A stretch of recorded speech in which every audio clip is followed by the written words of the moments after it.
नमस्कार ओडिशावासी शुभ संध्या। आज संध्या रही देश विदेश राज्यर 20 गुरुत्वपूर्ण खबर जहां आपण माने 10 मिनिट समय दे देखि परिबे। ता पूर्व आपण माने गोटे छोटिया अनुरोध वीडियो को लाइक करी कमेंट रे आपनकर जिल्लार नाम लिखि देबे जा फले तुरंत आपण जिल्लार खबर मध्ये पाई परिबे। नुवा वर्ष रे आसुची बड़ योजना ता सहित शुभ योजना राशन कार्ड भत्ता टंका एमिति अनेक गुडी खबर अछि। तबे 20 टी खबर अछि चलंतु ता ऊपर नजर पकेबा कोन रहिछि आजिर गुरुत्वपूर्ण खबर। नंबर 1 आज श्रीमंदिर में दिवा पहुड़ नीति अपराह 2:30 रु संध्या 6टा जाए महाप्रभुଙ୍କର दर्शन बंद। तेबे एथिपाई श्रीमंदिर 3 घंटार ऊर्ध्व समय दर्शन बंद रहिबो। द्वितीय भोगव मंडप शेष होगा पर आपातत अपराह 2:30 रु संध्या 6टा पर्यंत पहुड़ नीति दर्शन बंद रहिबो बोली कुआ जाउछि। ता सहित मुख्यमंत्री बड़ घोषणा एथर रत्न भंडार मरामती कार्य आरंभ हो जाइछि। मरामती कार्य सरिले एथर रत्न भंडार अलंकार गणति मणति प्रक्रिया मते हेबो बोली कुआ जाउछि। उत्कर्ष ओडिशा कनक्लेव वेबसाइट उन्मोचित जनवरी 28 तारिख में उद्घाटन करेंगे प्रधानमंत्री। तेबे ओडिशा कनक्लेव 2025 उद्घाटन करेंगे प्रधानमंत्री नरेंद्र मोदी। जनवरी 28 रे उद्घाटन हेबो बोली कुआ जाउछि। एथिपे प्रधानमंत्री निमंत्रण करछन्ते मुख्यमंत्री मोहन चरण माझी। उत्कर्ष ओडिशा सम्मेलन कार्य नुहे यह एक आंदोलन हेबो। समृद्ध ओडिशा गठन दिगरे माइल खुंट हेबो उत्कर्ष ओडिशा सम्मेलन। एही सम्मेलन में भाग नेबे 500 रु अधिक विदेशी निवेशक 50,000 निवेशक सहित रहिबे। तेबे ओडिशा किभଳି उन्नति हेबो, बेकारी समस्या किभଳି हटिबो, नुआ नुआ योजना किभଳି हेबो से नै संपूर्ण आलोचना हेबो। ओडिशा को अग्रगति ओडिशा को उन्नति करिया दिगरे सरकार बोधे चिंता करूछंती। लागू हेबाकू जाउछि बहु प्रतीक्षित आयुष्मान योजना भुवनेश्वर केंद्रीय टीम। तेबे राज्य में खूब शीघ्र लागू हेबो आयुष्मान भारत योजना। एही योजनार कार्यकारिता नै भुवनेश्वर पहुंचନ୍ତି केंद्रीय टीम। योजनार रूपरेखा तैयारी करी टीम रे प्रस्तुत मध्ये होईछि। बहु प्रतीक्षित आयुष्मान योजना लागि सूचना दैछन्ति स्वास्थ्य सचिव मंत्री। राज्यर आयुष्मान पई 3 कोटी लोक उपकृत हेबे। ता सहित 27,000 रु अधिक मेडिकल मध्ये चिकित्सित होई परिबे। ता सहित मध्ये पुरुषक पई 5 लाख, महिलाक पई 10 लाख बीमा रहिछि। फटो भाइराल करिया पई जाली देला प्रेमिक घर। प्रेम पई पूरा परिवार एबे रास्ता रे आखिरु बोही पडुची लुह। पाउंस होई जाउची पूरा परिवार। एभଳି घटना देखिबाकू मिलिछि धामनगर थाना अंतर्गत आनंदपुर पंचायत गोपाल साई रे। ए नै कि धामनगर थाना अभियोग करिसेंति प्रेमिका अपराजिता दास। अभियोग मुताबिक चुडाकुटी पंचायत विद्याधर गाँर अपराजिता निज भौणी घर। से विभिन्न भौणी घर को जिबा आसिबा करिवे समय रे स्मृति रंजन प्रेम संपर्क होइतिला। आ हठात प्रेम एते आगे जाइतिला जे शेषरे प्रतिशोध नेबा पई निज प्रेमिका को घर मध्य जाली देथिले।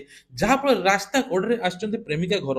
एबे पुलिस को मध्य इनफॉरमेशन जणाइछन्ती। तेबे अग्निकांड रे प्रेमिकार 5 घर समेत आसबाबपत्र पोड़ी सुड़ी सब नष्ट हो जाइछि। सर्टिफिकेट मध्य सब किछि जाइछि।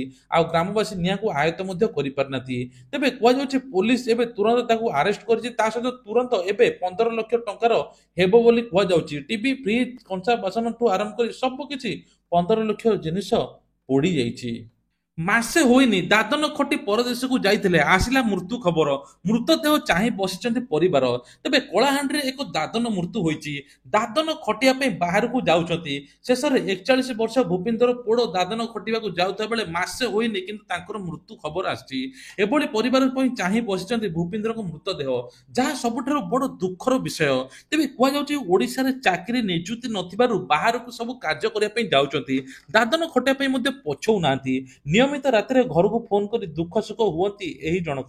तेबे सब बेले सोमवार दिन काम को जाई थांती। आ राति भड़ा घर को फेरिया पर फोन रे कथा हुअती निज स्त्री पिला छुआ सहित। शेषरे आउ गोटे दिन कथा हेले नाही। आ शेषरे मृत्यु खबर मध्ये आसला जहा समस्त को अबाक कर देछि। तेबे सरकार एपटे कहिसंती जो माने दादन खटिया पे जिबे से माने ई श्रम पोर्टल बा श्रम पोर्टल रेजिस्ट्रेशन करिवे केउ जागा जाउछन कोन करिया पे जाउछन जहा फल सरकारଙ୍କର समस्त सहायता मिले बोली कुहा जाउछि। राशन कार्ड को नै कि आसिला बड़ अपडेट। तेबे राशन कार्ड रे नुआ वर्ष पई एथरो खुशी खबर। जरूरी काम कराई नियंतु नहले आपनको राशन कार्ड रे आ मिलिबो नाही चाउल गहम। तेबे राशन कार्ड हिताधिकारी माने जरूरी काम माने आपनको मेंबर संख्या देखि नियंतु। जदि आपनको मेंबर ठीक अछन ताहाले आपनको मेंबर अनुसार मिलिबो बोली से राशन कुआ जाउछि। तेबे जदि जणे दि जनक नाम कटि जाइथिबो ताहाले आपनको मिलिबो नाही। राशन कार्ड धारक तुरंत आउ थरे ई केवाईसी करि दियंतु। आ नुआ राशन कार्ड एबे 2023 जनवरी 24 रे जो माने आवेदन करथिले तांकु नुआ राशन कार्ड मिलुची। एथर राशन कार्ड रे गहम जोगाई देबे सरकार। ता सहित जेउठी अधिक विद्युत कटुची सेठी मध्ये किरोसिन जोगाई देबे बोली कुआ जाउची। बाहर राज्य रे राशन कार्ड रे 9 प्रकार जिनिस मिलुची। विधानसभा रे मध्ये कथा उठथिला एथर राशन कार्ड रे तेल डाली लुण देले आमे बहुत उपकृत होंत बोली कुआ जाउची। ସରକାରଙ୍କର ବଡ଼ ଘୋଷଣା କେଜିରୁ ପିଜି ପର୍ଯ୍ୟନ୍ତ ସାନ୍ତାଳୀ ଭାଷାରେ ଶିକ୍ଷା ପ୍ରଦାନ ନିମନ୍ତେ ସରକାର ଚିନ୍ତା କରୁଛନ୍ତି। ଆଜି କେଉଁଝରରେ ଅଶୋକ ବାଟିକାଠାରେ ସର୍ବଭାରତୀୟ ସାନ୍ତାଳୀ ଲେଖକ ସଂଘ ଓଡ଼ିଶା ଶାଖାର ସପ୍ତମ ବାର୍ଷିକ ସମ୍ମିଳନୀ ଉଦ୍ଘାଟନ କରି ମୁଖ୍ୟମନ୍ତ୍ରୀ ମୋହନ ଚରଣ ମାଝୀ ଏହା କହିଛନ୍ତି। ଏଣିକି ଭିକାରୀକୁ ଭିକ ଦେଲେ ହେବ କାର୍ଯ୍ୟାନୁଷ୍ଠାନ, ନିଜ ଆଡୁ ମାମଲା ରୁଜୁ କରିବ ପ୍ରଶାସନ। ନୂଆ ବର୍ଷରୁ କଡାକଡି ପାଳନ ହେବ ଏହି ନିୟମ। ମଧ୍ୟପ୍ରଦେଶରେ ଇନ୍ଦୋରକୁ ଭିକାରୀ ମୁକ୍ତ କରିବା ପାଇଁ 2025 ଜାନୁଆରୀ 1 ଭିକାରୀକୁ ଭିକ ଦେଉଥିବା ବ୍ୟକ୍ତିଙ୍କ ବିରୋଧରେ ଏକ ପଞ୍ଜୀକରଣ ହେବ ବୋଲି କୁହାଯାଉଛି ଜିଲ୍ଲା ପ୍ରଶାସନ। ଜିଲ୍ଲାପାଳ ଆହୁରି ମଧ୍ୟ କହିଛନ୍ତି ଇନ୍ଦୋରରେ ଭିକ୍ଷାବୃତ୍ତି ଉପରେ ପ୍ରତିବନ୍ଧକ ଲଗାଇବା ପାଇଁ ପ୍ରଶାସନ ପୂର୍ବରୁ ନିର୍ଦ୍ଦେଶ ଜାରି କରିଛି। ବିଜେଡିର ଷଡ଼ଯନ୍ତ୍ରର ପର୍ଦ୍ଦାଫାଶ, ପ୍ରଦୀପଙ୍କ ବିରୋଧରେ ହୋଇଥିବା ଠକେଇ ମାମଲାରୁ ଓହରିଲା ଏତଲାକାରୀ। ତେବେ ସାଂସଦ ପ୍ରଦୀପ ପାଣିଗ୍ରାହୀ ପାଇଁ ଖୁସି ଖବର, ତାଙ୍କ ବିରୋଧରେ ହୋଇଥିବା ଚାକିରି ଠକେଇ ମାମଲାରେ 3 ଏତଲାକାରୀ ଓହରି ଯାଇଛନ୍ତି।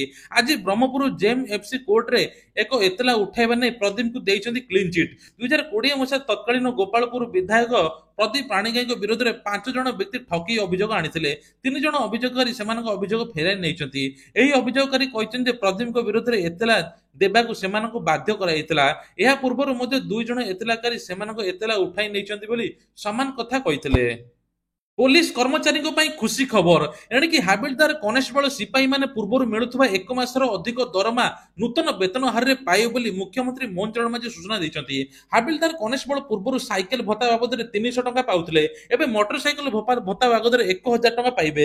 ସେହିପରି ପୂର୍ବରୁ ପୋଷାକ ଜୋତା ଇତ୍ୟାଦି ବାବଦରେ 5000 ଟଙ୍କା ବଦଳରେ ଏବେ 10,000 ଟଙ୍କା ମିଳିବ ବୋଲି ସରକାର ମଧ୍ୟ ଘୋଷଣା କରିଛନ୍ତି। ଆଜିଠୁ କମିବ ଶୀତ, 3 ରୁ 5 ଡିଗ୍ରୀ ସେଲସିୟସ ପର୍ଯ୍ୟନ୍ତ ହ୍ରାସ ପାଇବ ରାତି ତାପମାତ୍ରା। ସେପଟେ ଦକ୍ଷିଣ ପଶ୍ଚିମ ବଙ୍ଗୋପସାଗରରେ ଏକ ଲଘୁଚାପ କ୍ଷେତ୍ର ସୃଷ୍ଟି ହେବା ସମ୍ଭାବନା ଅଛି। ଆଗକୁ ଲଘୁଚାପ ଘନୀଭୂତ ହେବା ସମ୍ଭାବନା ଅଛି। ଲଘୁଚାପ ଉତ୍ତର ଉତ୍ତର ପଶ୍ଚିମ ଦିଗରେ ଗତି କରୁଛି। 19 ତାରିଖ ସୁଦ୍ଧା ଗତିପଥ ପରିବର୍ତ୍ତନ କରି ଉତ୍ତର ପୂର୍ବ ଦିଗରେ ଗତି କରିବ। 21 ସୁଦ୍ଧା ଅଧିକ ଘନୀଭୂତ ହୋଇ ବର୍ଷା ହେବ ବୋଲି କୁହାଯାଉଛି। ତା ପ୍ରଭାବରେ ତାମିଲନାଡୁ, ଆନ୍ଧ୍ରପ୍ରଦେଶ, ଓଡ଼ିଶା, କେରଳ ଏବଂ ପୁଡୁଚେରୀରେ ବର୍ଷା ସମ୍ଭାବନା ଅଛି ବୋଲି କୁହାଯାଉଛି। କଲେଜ ଅଧ୍ୟାପକଙ୍କ ନାମରେ ଆସିଲା ସଙ୍ଗୀନ ଅଭିଯୋଗ, ତାତିଲେ ଛାତ୍ରଛାତ୍ରୀ। ତେବେ ଗୁରୁ ଭବିଷ୍ୟତ ଗଠନ ପାଇଁ ଶିକ୍ଷା ଦେଉଛନ୍ତି ଶିକ୍ଷକ ପ୍ରେମ ପାଠ। କ୍ଲାସ ସମୟରେ ପିଲାଙ୍କୁ ପଢାଉଛନ୍ତି ମେସେଜ ଏବଂ ଯେଉଁଥିରେ କରୁଛନ୍ତି ପ୍ରେମ ନିବେଦନ ବୋଲି କୁହାଯାଉଛି। ଆନ୍ଦୋଳନକୁ ଓହ୍ଲାଇଲେ ଛାତ୍ରଛାତ୍ରୀ, ହେଲେ ଅଭିଯୋଗ ଖଣ୍ଡନ କରିଛନ୍ତି ପ୍ରକୃତ ଅଧ୍ୟାପକ। ବରଗଡ଼ ଜିଲ୍ଲା ପଦ୍ମପୁର ମହାବିଦ୍ୟାଳୟରେ ଛାତ୍ରଛାତ୍ରୀଙ୍କୁ ଏକାଠି ହୋଇ କଲେଜ ଗେଟ୍ ବନ୍ଦ କରିଛନ୍ତି। ତେବେ କୁହାଯାଉଛି ଏମାନେ ସବୁ ଛାତ୍ରଛାତ୍ରୀ ମାନେ ଗୋଟିଏ ଦାବି କରିଛନ୍ତି ଯେ ସ୍କୁଲର ଶିକ୍ଷକ ଏପରି ପ୍ରେମ ପାଠ ପଢାଉଥିଲେ। ଅଭିଯୋଗ ହୋଇଥିବା ଅଧ୍ୟାପକ ବୀରେନ୍ଦ୍ର ସାହୁ କଲେଜ ଯିବା ପାଇଁ ମନା କରାଯାଇଛି। ତଦନ୍ତ ରିପୋର୍ଟରେ ସତ୍ୟତା ଜଣା ପଡିବା ପରେ ବିହିତ କାର୍ଯ୍ୟାନୁଷ୍ଠାନ ନିଆଯିବ ବୋଲି କୁହାଯାଉଛି। ଏଥର ଛାତ୍ରଛାତ୍ରୀ ମାନେ କଲେଜ ଗେଟକୁ ବନ୍ଦ କରି ଆନ୍ଦୋଳନ କରିଛନ୍ତି। ରିଲାଏନ୍ସ ଜିଓର ସିମ୍ ଉପଭୋକ୍ତା ପାଇଁ ଖୁସି ଖବର, ଜିଓ ଜୁଲାଇ ମାସରେ ରିଚାର୍ଜ ପ୍ଲାନର ଦାମକୁ ବୃଦ୍ଧି କରିଥିଲା, କିନ୍ତୁ ମହଙ୍ଗା ପ୍ଲାନରୁ ଲକ୍ଷ ଲକ୍ଷ ୟୁଜର ସରକାରୀ ଟେଲିକମ କମ୍ପାନୀ ବିଏସଏନଏଲ ମୁହଁକୁ ଅନେଇଥିଲେ। ତେବେ ଏଥର କୁହାଯାଉଛି ନୂଆ ବର୍ଷରେ ଧମାକାଦାର ଅଫର ଆଣୁଛି ଜିଓ, ଯାହାଫଳରେ ଲୋକ ପୁଣି ଜିଓକୁ ଫେରିବେ ବୋଲି କୁହାଯାଉଛି। ଜିଓ ନିଜର 49 କୋଟି ଉପଭୋକ୍ତାଙ୍କ ପାଇଁ ଆଣିଛି ଆଶ୍ୱସ୍ତି ଖବର। କମ୍ପାନୀ ଲମ୍ବା ଭ୍ୟାଲିଡିଟି ଶସ୍ତା ପ୍ଲାନ ଜାରି କରିଛି। ଜିଓ ନିଜର ଲିଷ୍ଟରେ 999 ଟଙ୍କାରେ ପ୍ରିପେଡ୍ ପ୍ଲାନ ରିଚାର୍ଜ କରିଛି। ଏହି ରିଚାର୍ଜ ପ୍ଲାନ 98 ଦିନର ରହିଛି ଭ୍ୟାଲିଡିଟି, ଅର୍ଥାତ୍ ଆପଣ ଥରେ ରିଚାର୍ଜ କଲେ 100 ଦିନ ପର୍ଯ୍ୟନ୍ତ ଟେନସନରୁ ମୁକ୍ତ ରହିପାରିବେ। ତେଣୁ ତା ସହିତ ମଧ୍ୟ ଗୁଡାଏ ଜିବି ରହୁଛି, 196 ଡାଟା ମଧ୍ୟ ମିଳୁଛି ବୋଲି କୁହାଯାଉଛି। ପ୍ରତିଦିନ 2 ଜିବି ଡାଟା ହାଇସ୍ପିଡ ରହୁଛି ବୋଲି କୁହାଯାଉଛି। ଏହି ଦେଶରେ ଶକ୍ତିଶାଳୀ ଭୂମିକମ୍ପ ଝଟକା, ତେବେ 14 ମୃତ, 200ରୁ ଅଧିକ ଆହତ। ତେବେ ମଙ୍ଗଳବାର ଦିନ ଭୂକମ୍ପ ଏତେ ଝଟକା ହୋଇଛି ଯେ ଏହାର ରିକ୍ଟର ସ୍କେଲ 7.3 ଥିଲା। ଏହି ଅନୁସାରେ ଏବେ 14 ଜଣଙ୍କର ମୃତ୍ୟୁ ଘଟିଥିବା ବେଳେ 200ରୁ ଅଧିକ ଲୋକ ଆହତ ହୋଇଛନ୍ତି। ଏହି ଭୂମିକମ୍ପରେ ବଡ ବଡ ବିଲ୍ଡିଂ ଭୁଶୁଡି ପଡିଛି, ସବୁକିଛି ଲୀନ ହୋଇଯାଇଛି ବୋଲି କୁହାଯାଉଛି। ଭୂକମ୍ପରେ କେନ୍ଦ୍ରଶଳ ଭାନୁଅତିର ବୃହତ୍ତମ ସହର ପୋର୍ଟର ଭିଲାଠାରୁ 30 କିଲୋମିଟର ପର୍ଯ୍ୟନ୍ତ ଏବେ ସବୁକିଛି ନଷ୍ଟ ହୋଇଯାଇଛି ବୋଲି କୁହାଯାଉଛି। ଏଭଳି ଘଟିଛି ଅଷ୍ଟ୍ରେଲିଆରେ। ଗ୍ରାମାଞ୍ଚଳରେ ଆରମ୍ଭ ହୋଇଛି ଆବାସ ସର୍ଭେ, 2 ମାସରେ ସରିବ, ମନ୍ତ୍ରୀ ଦେଲେ ସୂଚନା। 2 ମାସରେ ଗରିବ ଆବାସ ସର୍ଭେ, ଏହି ଗ୍ରାମାଞ୍ଚଳରେ ସର୍ଭେ ଆରମ୍ଭ ହୋଇଛି। ଗ୍ରାମସଭା ମାଧ୍ୟମରେ ପ୍ରତି ଗାଁରେ ସଚେତନତା କରାଯାଉଛି। ଲୋକଙ୍କ ସର୍ଭେ ସାମିଲ ମଧ୍ୟ କରାଯାଉଛି। ଯେଉଁମାନେ ଆବାସ ପାଇଁ ଯୋଗ୍ୟ, ଯେଉଁମାନେ ବାଦ ପଡିଛନ୍ତି ତାଙ୍କୁ ମଧ୍ୟ ବ୍ୟବସ୍ଥା କୁହାଯାଉଛି। ତେବେ କୁହାଯାଉଛି ଯୋଗ୍ୟ ହିତାଧିକାରୀ ମାନେ ପାଇବେ ଏଥର ଘର, କେହି ବଞ୍ଚିତ ରହିବେ ନାହିଁ। ପ୍ରକୃତ ହିତାଧିକାରୀଙ୍କୁ ଘର ମିଳିବ ବୋଲି କୁହାଯାଉଛି। ସର୍ଭେକୁ ବିଭାଗ ଅଧିକ ଗୁରୁତ୍ୱ ଦେଇଛି। ମନ୍ତ୍ରୀମାନେ ଜିଲ୍ଲା ଗସ୍ତରେ ଆବାସ ସର୍ଭେ ସମୀକ୍ଷା କରୁଛନ୍ତି। ଦିଲ୍ଲୀ ଗସ୍ତ ସମୟରେ କେନ୍ଦ୍ରମନ୍ତ୍ରୀଙ୍କ ସହିତ ଆବାସ ବାବଦରେ ଆଲୋଚନା କରିବେ ବୋଲି କହିଛନ୍ତି ପଞ୍ଚାୟତ ରାଜ। ତେବେ କୁହାଯାଉଛି ପ୍ରତିଟି ଯୋଗ୍ୟ ହିତାଧିକାରୀଙ୍କୁ ମିଳିବ ଘର, ଏନେକି ସରକାର ତରଫରୁ ମଧ୍ୟ ବଡ ଘୋଷଣା ହୋଇଛି। ଇ ଶ୍ରମ କାର୍ଡ ପାଇଁ ଆସିଲା ବଡ ଖବର। ଏଣିକି ଇ ଶ୍ରମ କାର୍ଡ ଥିଲେ ଆପଣଙ୍କୁ ରାସନ କାର୍ଡ ମିଳିବ ବୋଲି ସରକାର କହିଛନ୍ତି। ଯେଉଁମାନଙ୍କର ଇ ଶ୍ରମ କାର୍ଡରେ ପଞ୍ଜୀକରଣ ଅଛି ତାଙ୍କର ରାସନ କାର୍ଡ ନାହିଁ, ତାଙ୍କୁ ଆଉ ଆବେଦନ କରିବା ପାଇଁ ପଡିବ ନାହିଁ, ତାଙ୍କୁ ରାସନ କାର୍ଡ ମିଳିବ। ତା ସହିତ ଇ ଶ୍ରମ କାର୍ଡରେ ଆପଣ 1 ଲକ୍ଷ ଟଙ୍କା ମଧ୍ୟ ଫାଇଦା ପାଇପାରିବେ ବୋଲି କୁହାଯାଉଛି। ତା ସହିତ ଆଉ ଗୋଟେ ବଡ ଖବର ମହିଳାଙ୍କ ପାଇଁ କି ଏଥର ସବୁଠୁ ବଡ ଖବର ଯେ ବିଜେଡି ସରକାର ଯୋଉ ସବୁ ଋଣ ନେଇଥିଲେ ମହିଳା, ସେଇ ଋଣର ସୁଧ ହାର ଛଡା ଯାଇଛି। ଏ ନେଇକି 227 କୋଟି ଟଙ୍କା ବ୍ୟୟବରାଦ ମଧ୍ୟ ହୋଇଛି। ତେବେ ମହିଳାମାନେ ଯେତିକି ଋଣ ନେଇଥିଲେ ସେତିକି ଟଙ୍କା ସୁଝିବେ ବୋଲି କୁହାଯାଉଛି। ଆଉ ଗୋଟିଏ ମଧ୍ୟ ବଡ ଖବର, ମହିଳାମାନେ ଏଥର ଉନ୍ନତି ପାଇଁ ଆତ୍ମନିର୍ଭରଶୀଳ କରିବା ପାଇଁ କି କେନ୍ଦ୍ର ସରକାର ବଡ ନିଷ୍ପତ୍ତି ନେଇଛନ୍ତି। ସିଲେଇ ତାଲିମ ଦିଆଯାଉଛି, ଯାହାଫଳରେ ମହିଳାମାନେ ସିଲେଇ ଶିଖିକି ଦିନକୁ 500 ଟଙ୍କା ରୋଜଗାର କରିବା ସହିତ 15,000 ଟଙ୍କା ସରକାର ତରଫରୁ ପାଇବେ। ତା ସହିତ 1 ଲକ୍ଷରୁ 2 ଲକ୍ଷ ଋଣ ନେଇ ନିଜେ ମଧ୍ୟ ବିଜନେସ କରିପାରିବେ ବୋଲି ସରକାର କହୁଛନ୍ତି। ତେବେ ହ୍ୱାଟ୍ସଆପ ସାରା ଦୁନିଆରେ ସବୁଠାରୁ ଅଧିକ ବ୍ୟବହାର କରାଯାଉଥିବା ଇନଷ୍ଟାଣ୍ଟ ମେସେଜିଂ ପ୍ଲାଟଫର୍ମ। ନିଜର ଦୈନନ୍ଦିନ ଜୀବନରେ ଲୋକ ବହୁତ ଫଟୋ ଭିଡିଓ ସେୟାର କରନ୍ତି, ତା ସହିତ ମେସେଜ ମଧ୍ୟ ଅନ୍ୟାନ୍ୟ ଅଫିସ କାର୍ଯ୍ୟରେ ଲାଗିଥାଏ। ତେବେ ମାତ୍ର ହ୍ୱାଟ୍ସଆପରେ କିଛି ଲୋକ ଭୁଲ ପାଇଁ ଜେଲ ଯିବାକୁ ପଡିପାରେ ବୋଲି କୁହାଯାଉଛି। କିଛି ମାମଲାରେ ହ୍ୱାଟ୍ସଆପ ଗ୍ରୁପରେ ଅନ୍ୟମାନଙ୍କ ଦ୍ୱାରା ଭୁଲ ଆପଣଙ୍କୁ ମହଙ୍ଗା ପଡିପାରେ। ଏଭଳି ସ୍ଥିତିରେ ପୋଷ୍ଟ କିମ୍ବା ଷ୍ଟାଟସ ସମାଜ ଉପରେ କୁପ୍ରଭାବ ପକାଏ, ଅପ୍ରୀତିକର ପରିସ୍ଥିତି ସୃଷ୍ଟି କରିପାରେ। ତେବେ ଆପଣଙ୍କ ଉପରେ ଦୃଢ କାର୍ଯ୍ୟାନୁଷ୍ଠାନ ନିଆଯାଇପାରେ। ହ୍ୱାଟ୍ସଆପରେ ଅଶ୍ଳୀଳ କଣ୍ଟେଣ୍ଟ ସେୟାର କରିବା ଦ୍ୱାରା ଆପଣଙ୍କ ବିରୁଦ୍ଧରେ କାର୍ଯ୍ୟାନୁଷ୍ଠାନ ନିଆଯିବ ବୋଲି ସରକାର କହିଛନ୍ତି। ସୁଭଦ୍ରା ଯୋଜନାକୁ ନେଇ ଆସିଲା ବଡ ଅପଡେଟ। ଏଣିକି ସୁଭଦ୍ରା ଯୋଜନା ବାୟୋମେଟ୍ରିକ ଏବଂ କେୱାଇସି କରିବା ପାଇଁ ଉପମୁଖ୍ୟମନ୍ତ୍ରୀ ପ୍ରଭାତୀ ପରିଡା ସୂଚନା ଦେଲେ। ତେବେ କୁହାଯାଉଛି ଆସନ୍ତା 25 ତାରିଖରେ ସୁଭଦ୍ରା ଟଙ୍କା ମିଳିବ ନାହିଁ। ନୂଆ ବର୍ଷରେ ନୂଆ ଭେଟି ଦେବେ ସରକାର। ତେଣୁ ଯେଉଁମାନେ ସବୁ 5 ଲକ୍ଷ ହିତାଧିକାରୀ ଅଛନ୍ତି ତାଙ୍କର ବାୟୋମେଟ୍ରିକ ଇ କେୱାଇସି ଦ୍ୱାରା ରବ୍ଦ କରାଯାଇଛି। ତୁରନ୍ତ ଆପଣମାନେ ଇ କେୱାଇସି କରିଦିଅନ୍ତୁ, ଯାହାଫଳରେ ଆପଣ ସୁଭଦ୍ରା ଯୋଜନା ପାଇବେ ବୋଲି କୁହାଯାଉଛି। ଆଉ ସୁଭଦ୍ରା ଯୋଜନାର ଦ୍ୱିତୀୟ କିସ୍ତି ମାର୍ଚ୍ଚ 8 ତାରିଖ ବା ମହିଳା ଦିବସ ଦିନ ଆସିବ ବୋଲି ଉପମୁଖ୍ୟମନ୍ତ୍ରୀ ପ୍ରଭାତୀ ପରିଡା ସୂଚନା ଦେଇଛନ୍ତି। ସରକାରଙ୍କର ବଡ ଘୋଷଣା, ଖୁବ୍ ଜଲ୍ଦି ଭତ୍ତା ଟଙ୍କା 3,500 ଟଙ୍କା ମିଳିବ ଜାନୁଆରୀ ମାସରେ। ଯେଉଁମାନଙ୍କର 80 ବର୍ଷ ଉର୍ଦ୍ଧ୍ୱ ବୟସ୍କଙ୍କୁ ଏଥର ଭତ୍ତା ଟଙ୍କା 3,500 ଟଙ୍କା ଦେବେ। ସରକାର ପ୍ରତିଶ୍ରୁତି ମୁତାବକ ସବୁ କିଛି ଯୋଜନା ପୂରଣ କରୁଛନ୍ତି। ତେବେ କୁହାଯାଉଛି ନୂଆ ନୂଆ ପ୍ରକାର ଯୋଜନା ମଧ୍ୟ ନୂଆ ବର୍ଷରେ ଆସିବା ପାଇଁ ଯାଉଛି। ସରକାରଙ୍କର ଏବେ ନୂଆ ନୂଆ ଘୋଷଣା ମଧ୍ୟ ହେବ। ମହିଳାଙ୍କୁ ଗୁରୁତ୍ୱ ଦେଉଛନ୍ତି ସରକାର। ଏଥର କୁହାଯାଉଛି ଭତ୍ତା ଟଙ୍କା, ବାର୍ଦ୍ଧକ୍ୟ ଭତ୍ତା ଟଙ୍କା ସମସ୍ତଙ୍କୁ ମିଳିବ। କିଛି ଭତ୍ତା କେଳେଙ୍କାରୀ ଏବେ ତଦନ୍ତ ଚାଲିଛି, ଯାହାଫଳରେ ଯୋଉ ଭେଣ୍ଡିଆ ମାନେ ଭତ୍ତା କେଳେଙ୍କାରୀ କରିଥିଲେ ତାଙ୍କ ଉପରେ ତୁରନ୍ତ କାର୍ଯ୍ୟାନୁଷ୍ଠାନ ନିଆଯିବ। ଆଉ ଭତ୍ତା ଟଙ୍କା 3,500 ଟଙ୍କା ଖୁବ୍ ଜଲ୍ଦି ମିଳିବା ପାଇଁ ଯାଉଛି। ଡିସେମ୍ବର 31 ତାରିଖରେ ମିଳିବା ପାଇଁ ଯାଉଛି ସ୍କୁଲ ପିଲାଙ୍କୁ 5,000 ଟଙ୍କା। ଏନେଇ ଜନଜାତି ଅନୁସୂଚିତ ଜାତିଙ୍କୁ ସରକାର ଘୋଷଣା କରିଛନ୍ତି। ତେବେ ଏନେଇକି କୁହାଯାଉଛି 3.5 ଲକ୍ଷରୁ ଅଧିକ ଛାତ୍ରଛାତ୍ରୀ ଉପକୃତ ହେବେ ବୋଲି କୁହାଯାଉଛି। ଯଦି ଆପଣଙ୍କର ଆଧାର କାର୍ଡ 10 ବର୍ଷ ହୋଇଯାଇଛି, 10 ବର୍ଷ ଭିତରେ ଆପଣ ଗୋଟିଏ ଥର ଅପଡେଟ କରିନାହାନ୍ତି, କେୱାଇସି କରିନାହାନ୍ତି, ବାୟୋମେଟ୍ରିକ ବା ଆପଣଙ୍କ ଫେସ୍ ଅପଡେଟ କରିନାହାନ୍ତି, ତୁରନ୍ତ କରାଇ ନିଅନ୍ତୁ। ନହେଲେ ଆପଣଙ୍କର ଆଧାର କାର୍ଡ କୌଣସିଠି ଚାଲିବ ନାହିଁ। ତେଣୁ ଗୋଟିଏ ପିଲାକୁ ଯଦି ଏକ୍ସାମ୍ପଲ 10 ବର୍ଷ ବା 12 ବର୍ଷ ହୋଇଥିବ, 10 ବର୍ଷ ପରେ 22 ବର୍ଷ ହୋଇଥିବ, ତୁରନ୍ତ ତାଙ୍କର ଫେସ୍, ଫିଙ୍ଗର ପ୍ରିଣ୍ଟ ସବୁ କିଛି ଚେଞ୍ଜ ହୋଇଥିବ। ତେଣୁ ଆପଣମାନଙ୍କୁ ତୁରନ୍ତ କରିବା ପାଇଁ ପଡିବ। ଏ ନେଇ ସରକାର ମଧ୍ୟ ଘୋଷଣା କରିଥିଲେ ଆପଣ ଫ୍ରିରେ କରିପାରିବେ। ବ୍ୟାଙ୍କ ମାନଙ୍କରେ ଯାଇକି ଆପଣ ଫ୍ରିରେ ଅପଡେଟ କରିପାରିବେ। ତେଣୁକି ସରକାର ଜାନୁଆରୀ 14 ପର୍ଯ୍ୟନ୍ତ ଡେଟ୍ ରଖିଛନ୍ତି। ତେବେ ଆଉ ଗୋଟେ ବଡ ଖବର, ଖଡଗପୁର ବୈଜ୍ଞାନିକ ପ୍ରକାଶ କରିଛନ୍ତି ଯେ ପିଆଜ ଚୋପାରୁ ବିଦ୍ୟୁତ ଉତ୍ପାଦନ ହୋଇପାରିବ, ବିନା ଖର୍ଚ୍ଚରେ ହୋଇପାରିବ ବୋଲି ସେମାନେ ଦାବି କରିଛନ୍ତି।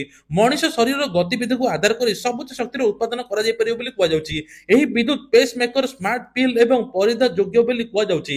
ତେବେ ଏହି ବିଷବିହୀନ ଉପକରଣରେ ପରିବେଶ ଉପଯୋଗୀ ହୋଇପାରିବ ବୋଲି କାମ କରୁଥିବା ବେଳେ ନଷ୍ଟ ହେବ ନାହିଁ ଏବଂ ପରିବେଶ କୌଣସି ପ୍ରକାର ନକାରାତ୍ମକ ପଡିବ ନାହିଁ ବୋଲି କୁହାଯାଉଛି। ଏନେଇ କିଛି କିଛି ବୈଜ୍ଞାନିକ ମଧ୍ୟ ଏନେଇକି ସୂଚନା ଦେଇଛନ୍ତି। ତେବେ Indian institute of technology Kharagpur ବୈଜ୍ଞାନିକ ମାନେ ପିଆଜ ଚୋପାରୁ ବିଦ୍ୟୁତ ଉତ୍ପାଦନ କରାଯାଇପାରିବ ବୋଲି ସୂଚନା ଦେଇଛନ୍ତି।